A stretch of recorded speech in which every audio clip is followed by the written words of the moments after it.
ओम नमः शिवाय। तंत्र के रचयिता भगवान शिव को मेरा नमस्कार है। आज मैं आपको एक ऐसा प्रयोग बताऊंगा जिससे कि आप अपने किसी भी साध्य व्यक्ति को अपनी ओर आकर्षित कर सकते हैं। ये ऐसा कर्म है जिससे कि आप किसी भी स्त्री पुरुष को अपनी ओर उसका झुकाव कर सकते हैं, उसमें एक खिंचाव पैदा कर सकते हैं। मैंने पूरे भारत का भ्रमण किया है और जहाँ से मुझे जो मंत्र मिल जाता था मैंने उसको संजोया और मेरे अधिकांश मंत्र जो हैं उनका मैंने एक कलेक्शन बनाया और उसको searchstops.com पे डाल दिया। तो ऐसे भी कुछ मंत्र होते हैं जिनको कि पब्लिक डोमेन में नहीं दिया जाता, लेकिन फिर कभी कभी ऐसा मन आता है कि अगर ये मंत्र लोग प्रयोग नहीं करेंगे, इनकी सार्थकता इनको पता नहीं लगेगी, तो ये नष्ट हो जाएंगे, इनका कोई काम ही नहीं है। जब तक ज्ञान को छुपाया जाएगा तब तक वो ज्ञान जो है वो नष्ट ही होता रहेगा।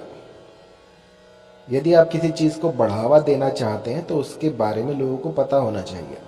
जब तक आप वहाँ पहुँच ही नहीं सकते तो वहाँ तक पहुँचने का फिर कोई मतलब ही नहीं है। तो इसी कारण से मैं कुछ ऐसे अपने गिने चुने मंत्र जो कि मैंने एक अलग संग्रह जिनका बनाया था वो मैं आज आपको बताऊंगा। तो ये कुछ ऐसे रसायन होंगे, कुछ ऐसे मंत्र होंगे, कुछ ऐसे उपाय होंगे जो कि पलक झपकते ही काम करते हैं। कुछ ऐसे शाबर मंत्र होंगे जो कि स्वयं सिद्ध है। एक बार बोल दीजिए और अपनी आंखों के सामने उसका चमत्कार देखिए। तो बात बहुत पुरानी है। मैं राजस्थान के जोधपुर, बनाड़ इनमें घूमता था। तो यहाँ पर उस समय में काफ़ी बंजारे थे और मैं उनके पास जाकर ये सारी विद्याएं जो है ग्रहण करता था। तो ऐसे ऐसे चमत्कार, ऐसी ऐसी चीज़ें मुझे देखने को मिली जो कि आपको किसी और प्रांत में नहीं मिलेंगी। राजस्थान की भूमि में ही कुछ ऐसा है जो कि अलौकिक है। अभी भी वहाँ पर शक्तियाँ जागृत हैं। मैंने पूरा देश भ्रमण किया है, लेकिन जो सुगंध राजस्थान की मिट्टी की है वो मैंने कहीं और महसूस नहीं की। उस मिट्टी में ही कुछ ऐसा है कि आप वहाँ पर रहते हैं तभी आप समझ पाएंगे। वहाँ पर सबसे ज़रूरी जो साधना के लिए है वो है एकांत। आपको इतनी दूर दूर तक घर दिखेंगे कि बस पूछे ही मत। एक घर यहाँ पे तो दूसरा 10 किलोमीटर पे, तो इतना गैप होता है घरों में। अब मैं सिटियों की बात नहीं कर रहा जैसे जयपुर हो गया या फिर जोधपुर की मेन सिटी होगी, नहीं। मैं बात कर रहा हूँ कुछ ऐसी जगहों की जहाँ पर की साधना बहुत ही सरल तरीके से की जा सकती है। पहाड़ है, पहाड़ों पर आप जाइए और साधनाएं कीजिए। तो वहाँ पर एक जगह है भानगढ़। भानगढ़ में एक ऐसे तांत्रिक थे जिन्होंने कि पूरे एक शहर को जो है बर्बाद कर दिया था। तो ऐसी विद्या, सोचिए कैसे कैसे लोग उस समय पर रहे होंगे, किस तरह की विद्याएं होंगी, और वो सब लुप्त हो चुकी हैं। तो ऐसा ना हो इसलिए मैं आज आपको ये उपाय बता रहा हूं। ये कर्म जो है इसको बरसात में किया जाता है। सावन के महीने में इस प्रयोग को किया जाता है। आपको क्या करना है कि कहीं से भी आपको काली गुंजा एकत्रित करनी है। राजस्थान में से चिरमी कहते हैं। चिरमी ये अनेकों रंग की होती है, सफ़ेद होती है, लाल होती है, काली होती है। तो इन तीनों का अपना एक महत्व है। जो काली गुंजा होती है वो माँ काली का रूप होती है, और जो लाल गुंजा होती है वो माँ भगवती का, माँ लक्ष्मी का रूप होती है, और जो सफ़ेद गुंजा होती है वो माँ सरस्वती का रूप होती है। तो पहले के ज़माने में लोग इससे सोना तोलते थे, और सोना तोलने से पहले ये जो बीज हैं ये इतने महंगे आते थे कि सोना भी इनको खरीद नहीं पाता था। जैसे जैसे इनकी कल्टीवेशन हुई और ये बढ़ोतरी हुई इनमें, तो लोग इनका प्रयोग भूल गए। तो आज मैं आपको बताऊंगा काली गुंजा का एक ऐसा प्रयोग जिससे कि आप किसी को भी पलक झपकते ही वशीभूत कर सकते हैं। आपको करना क्या है, काली गुंजा जो है वो एकत्रित कर लीजिए और उसके बाद जब बारिश हो तो बारिश का पानी किसी एक लोटे में ले लें। उस लोटे में काली गुंजा के 12 बीज आपको डाल देने हैं। एक दिन के लिए उन बीजों को वहीं पर रहने दें और उसके बाद आपको वो बीज वहां से निकालकर लगा देने हैं। लगाने के बाद जो है आपको उस साध्य व्यक्ति का नाम लेना है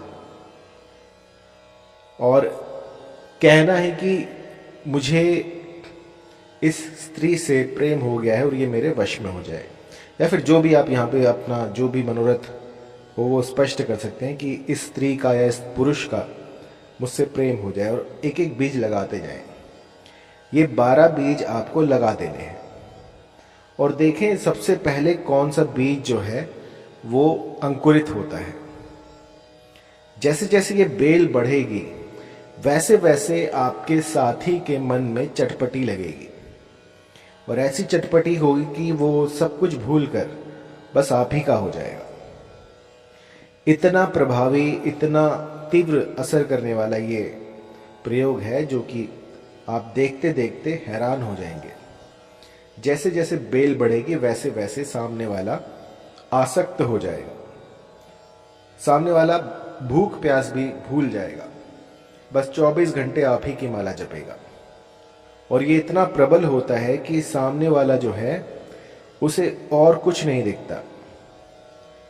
और इसको करना बड़ा ही सरल है। इसे आप कहीं पर भी कर सकते हैं, अपनी गार्डन में लगा लीजिए, किसी ऐसी जगह पर लगा दीजिए जहाँ की मिट्टी थोड़ी अच्छी हो। तो जैसे जैसे ये बेल बढ़ेगी यूँ समझिएगा कि आपकी जो रिलेशन है वो भी फल फूल रही है। और आपको सावधानी जो है वो ये रखनी होगी कि इस बेल को बकरी या किसी भी गाय भैंस से बचा कर रखना है। यदि ये बेल जो है किसी ने खा ली तो जो आपकी रिलेशन थी उसमें खटास आ जाएगी। तो वो कहने का तात्पर्य ये है कि जैसे ही आप ये प्रयोग शुरू करें तो सबसे पहले एक स्थान सुनिश्चित करें, उस स्थान पर इस काली गुंजा का पेड़ लगाएं, जो बेल होगी वो लगाएं। और इसका आपको ध्यान भी रखना है कि इसे कोई खाए ना, कोई तोड़े ना, क्योंकि यदि ये बीच में से टूट जाती है या फिर किसी कारणवश भारी बारिश हो जाए या फिर कुछ पेड़ पुड़ इस पर गिर जाए, यदि ये टूट गई तो आपका रिश्ता जो है वो खराब हो जाएगा। तो अच्छी तरह से अपने स्थान को सुनिश्चित करने के बाद ही ये प्रयोग करें। और इसमें कोई मंत्र नहीं बोलना है, बस आपको इतना सा काम करना है काली गुंजा के साथ। और फिर माँ काली कुछ ऐसा कर देगी जो कि आप समझ भी नहीं पाएंगे। चमत्कार इसी दुनिया में होते हैं और ये जो मैंने चमत्कार आपको बताया है ये आपकी आंखों के सामने होगा।